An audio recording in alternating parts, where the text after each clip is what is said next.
আসসালামু আলাইকুম রহমতুল্লাহি ওবরকাতুহু। সম্মানিত দর্শক, ত্রয়োদশ জাতীয় সংসদ নির্বাচনের পর সংসদ সদস্যদের শপথ গ্রহণ, তারেক রহমানের নেতৃত্বে নতুন সরকারের কার্যভার গ্রহণ এবং সারা বাংলাদেশে এখন বিএনপির যে জয় জয়কার চলছে, সেই জয় জয়কারের প্রেক্ষিতে দেশের প্রধান বিরোধী দল জামাত, যাদের কিনা 11টি দলের একটি জোট রয়েছে, তারা আসলে কেমন আছে? তারা কি সার্বিক পরিস্থিতিতে খুব সুস্থ অবস্থায় আছেন, নাকি তাদের মধ্যে ক্ষোভ বিরাজ করছে? এবং তাদের মধ্যে যদি ক্ষোভ বিরাজ করে, এক্ষেত্রে ক্ষমতাধর বিএনপি যারা আছেন বা ক্ষমতাসীন বিএনপি আছেন, তাদের জন্য কী কী ক্ষয়ক্ষতির কারণ হতে পারে, এই বিষয়গুলো নিয়ে সংক্ষেপে আলোচনা করব। প্রথমত, আজকের যে অবস্থানে আমরা আছি, আওয়ামী লীগ মুক্ত একটি বাংলাদেশ এবং শেখ হাসিনার 15 বছরের শাসনের পর বিএনপি যে ক্ষমতায় এসেছে, ক্ষমতার নেপথ্যের যে শক্তি, সেটি হলো জুলাই আগস্টের 2024 সালের জুলাই আগস্টের যে বিপ্লব বা গণ অভ্যুত্থানের শক্তি এবং এটার স্পিরিট।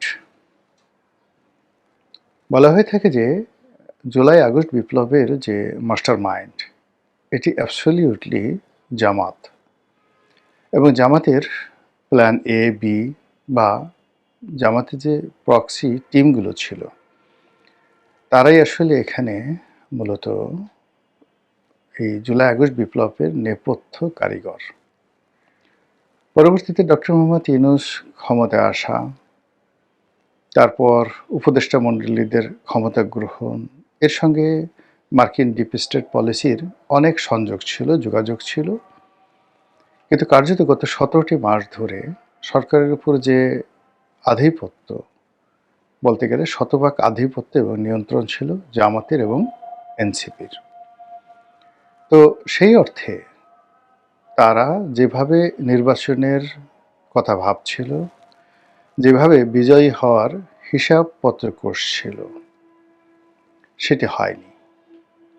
এবং সেটি না হওয়ার কারণে তারা এই গত 17 মাস ধরে যে একটা সুখকর অবস্থায় ছিল, এটি হঠাৎ করে এখন তাদের জন্য বিষাদ সিন্ধুতে পরিণত হয়েছে। আপনারা জানেন যে গত 17 মাসে জামাতের বহু গুপ্ত ব্যক্তি, যারা দীর্ঘদিন বিএনপির মধ্যে ছিল, দীর্ঘদিন আওয়ামী লীগের মধ্যে ছিল, অনেকে সিভিল সোসাইটিতে মিশেছিলেন, তারা ইউনূস জমানাতে এসে হঠাৎ করে জামাতের যে আদি এবং আসল রূপ, এটি নিয়ে আত্মপ্রকাশ করলেন এবং সরকারের বহু জায়গাতে সম্মানজনক পদে, লোভনীয় পদে, মর্যাদাপূর্ণ পদে তারা বসে গেলেন। কিন্তু বিএনপি সরকার ক্ষমতা আসার সঙ্গে সঙ্গে অনেকটা ঝড়ের গতিতে, উল্কার গতিতে এই যে পদ পদবিগুলোতে জামাতের আধিপত্য ছিল, সেখানে রীতিমতো ব্যবচ্ছেদ করে দিয়েছে। অনেককে বাদ দিয়েছে, অনেকের চাকরি যায় যায় অবস্থা, এবং আগামীতে অনেকের বিচার হওয়ার বা অনেকের বিরুদ্ধে মামলা হওয়ার সম্ভাবনা প্রকট। বিশেষ করে ডক্টর মোহাম্মদ ইউনূস এবং তার উপদেষ্টা মণ্ডলীদের বিরুদ্ধে মামলা করার জন্য অনেক পক্ষ নিষ্পিস করছে। আওয়ামী লীগের লোকজন প্রাণান্ত চেষ্টা করছে, দরকার হলে তারা ফাইন্যান্স করবে। এমনকি সিভিল সোসাইটি থেকে অনেক লোক চেষ্টা করছেন, এবং এই মামলা মোকদ্দমা হলে সঙ্গত কারণেই এর সঙ্গে জামাতের অনেকে জড়িয়ে যেতে পারেন। 1। 2 নম্বর হলো যে এখানে যে বিষয়টি ইন্ডেমনিটি দেওয়া হয়েছিল গত 17 মাসে, সেটা হলো পুলিশ হত্যা সহ আগস্ট মাসের পরে যে সকল ঘটনা ঘটেছে একটা নির্দিষ্ট সময় পর্যন্ত, এখানে অনেকগুলো খুন হয়েছে, জখম হয়েছে, হত্যাকাণ্ড হয়েছে, এবং এটিকে বিপ্লবের অপরিহার্য অংশ হিসেবে বর্ণনা করা হচ্ছে। এবং এই বিষয়গুলো নিয়ে যদি মামলা মোকদ্দমা হয়, তাহলে অনেকেই ফাঁসবে। আর তার থেকে বাঁচার জন্য যে ইন্ডেমনিটি দেওয়া হয়েছিল, সেই ইন্ডেমনিটি যদি এখন বিএনপি জাতীয় সংসদে পাশ না করে, তাহলে সেক্ষেত্রে এই যে জামাত বলেছে তারা মাস্টার মাইন্ড, বা জামাতকে মনে করা হতো মাস্টার মাইন্ড, এই বিষয়গুলো নিয়ে জামাতের কপালে দুর্ভোগ আছে। কাজেই জামাতের লোকজন ভালো অবস্থানে নেই। তাদের মধ্যে ভয়, আতঙ্ক, দ্বিধা, অস্থিরতা কাজ করছে। ইতিমধ্যে আমিরে জামাত হঠাৎ করে অসুস্থ হয়ে পড়েছেন। আবার হাসপাতাল থেকে তিনি সুস্থ হয়ে বিবৃতি দিচ্ছেন। যে সমস্ত লোক জামাতের লোক টেলিভিশনগুলোতে দাপিয়ে বেড়াতেন, তাদেরকে এখন দেখা যাচ্ছে না। বিশেষ করে জামাতের যে বৃহত্তম যে ব্যাংকটি রয়েছে, ইসলামী ব্যাংক, এই ব্যাংকে তারা যে কর্তৃত্ব স্থাপন করেছিল, সেখান থেকে যদি আবার তাদেরকে বের করে দেওয়া হয়, এবং এটার সম্ভাবনা খুবই খুবই বেশি। কেন্দ্রীয় ব্যাংকে তাদের যে আধিপত্য ছিল সেটি চলে গেছে। এখন কেন্দ্রীয় ব্যাংকের মাধ্যমে যদি ইসলামী ব্যাংকে আবার সে বোর্ড পুনর্গঠিত হয় এবং সেখানে এস আলম বা তার সমর্থিত যারা লোকজন আছেন তারা যদি ফিরে আসেন, জামাতের জন্য রীতিমতো ডিজাস্টার। রাজনীতি করার চেয়ে তখন তাদের যে আগের জমানাতে পালিয়েছিলেন, এটি তাদের জন্য লাভজনক হয়ে পড়বে। এর কারণ হলো যে ক্ষমতায় থেকে আসলে অপমান সহ্য করা যায় না। আপনি ক্ষমতার বাইরে থেকে যখন নিগৃহীত হবেন, লাঞ্ছিত হবেন, জেলে যাবেন, জুলুমগ্রস্ত হবেন, তখন ওটা মেনে নেওয়া যায়। কিন্তু আপনি একই সঙ্গে সংসদে যাচ্ছেন এবং গত ১৭ মাস ধরে আপনি ক্ষমতা ভোগ করেছেন, অলনে ছাড়েন, আপনার কোনোই ক্ষমতা নেই। আপনার বিরুদ্ধে মামলা হচ্ছে, দেশের বিভিন্ন অঞ্চলে আপনি অপদস্থ হচ্ছেন, আপনার নেতাকর্মীরা মামলার পড়ছে, অনেকে মারধর খাচ্ছে। এই খবর প্রতিদিন জামাতের নেতাকর্মীদেরকে অস্বস্তিতে ফেলছে। অন্যদিকে হাসনাত, সার্জিস, মাহফুজরা যারা ছিলেন এই বিপ্লবের মাস্টার মাইন্ড বলেন বা বিপ্লবের সম্মুখ সারির নেতা, তারা এখন এনসিপি শিরোনামে যে রাজনৈতিক দল করেছে, যেটি কিংস পার্টি হিসেবে আখ্যায়িত হয়েছিল, তা এখন জামাতের যাকে বলা হয় জোটে আছে। তারাও কেউ স্বস্তিতে নেই। তাদের অনেকের বিরুদ্ধে দুর্নীতির অভিযোগ আনার চেষ্টা হচ্ছে। তাদের অনেকের বিরুদ্ধে মামলা করার জন্য অনেক পক্ষ নিষ্পিস করছে এবং গত ১৭ মাসে যে মব হয়েছে, অনেকগুলো বাড়িঘর লুটপাট হয়েছে এবং কতটা লুটপাট হয়েছে তার একটা প্রকৃষ্ট উদাহরণ দেই। আমার বাসায় আওয়ামী লীগের একজন সাবেক উপজেলা চেয়ারম্যান একদিন একটা তদবির নিয়ে এলেন কয়েকদিন আগে। তো তিনি ছিলেন, তার স্ত্রী ছিলেন, তার স্ত্রী একটা কলেজের প্রিন্সিপাল, উত্তরাতে বাসা। তো ওই সময়টিতে একজন নামকরা সমন্বয়ক, পরিচিত সমন্বয়ক, তিনি আমার সঙ্গে দেখা করতে গেছেন। তা সেই সমন্বয়কে দেখে সেই উপজেলা চেয়ারম্যান যিনি আছেন তার মুখ ভার হয়ে গেল, তার স্ত্রীরও মুখ ভার হয়ে গেল। আমি বললাম যে কী হয়েছে? সেই ছেলে চলে গেল, চলে যাওয়ার পর বলে কী হয়েছে? বলে ওই যে আপনি যাকে বাসায় উঠিয়েছেন এবং আমার পাশে যাকে বসিয়েছেন তার লোকজন আমার বাসা লুট করেছে। ১৫০ ভরি স্বর্ণ, আমার সারা জীবনের উপার্জন। সেই ভদ্রমহিলা বললেন যে আমি জীবনে কিচ্ছু করিনি, যখনই বেতন পেয়েছি ২,০০০-৩,০০০ টাকা যখন ভরি ছিল, ১৫০০ টাকা যখন ভরি ছিল, তখন থেকে স্বর্ণ কেনা শুরু করেছি। সেই ১৫০০ টাকার স্বর্ণ কিনে কিনে আমি ১৫০ ভরি স্বর্ণ আমার ছিল। সে পুরো স্বর্ণ সহ বাসার যা কিছু ছিল সব লুটপাট করা হয়েছে আর জ্বালিয়ে দেওয়া হয়েছে।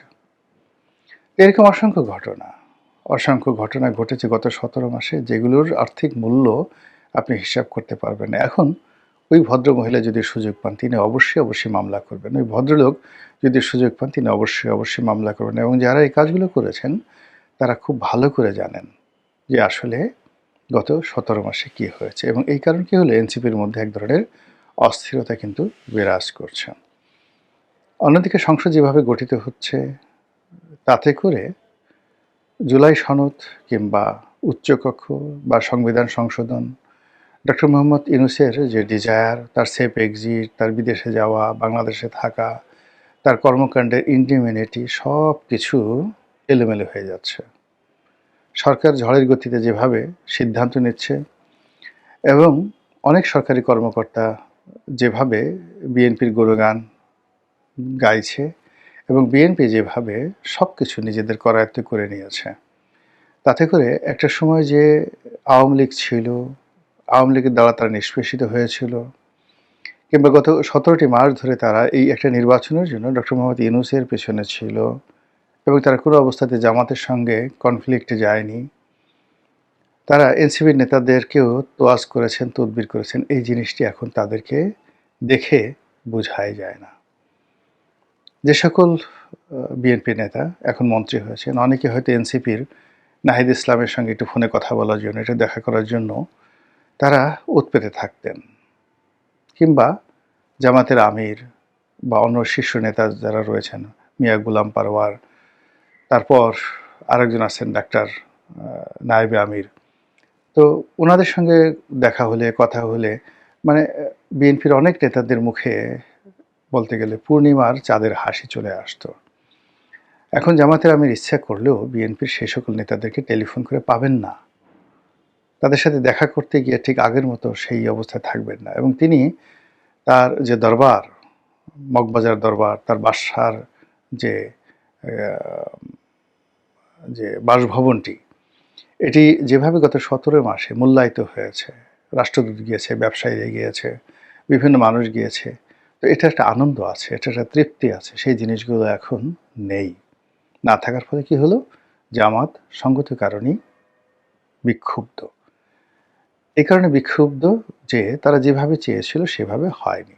তারা স্পষ্ট বলার চেষ্টা করছে যে নির্বাচনে ইঞ্জিনিয়ারিং হয়েছে, নির্বাচনকে নিয়ে নানা রকম চক্রান্ত হয়েছে, এবং তাদেরকে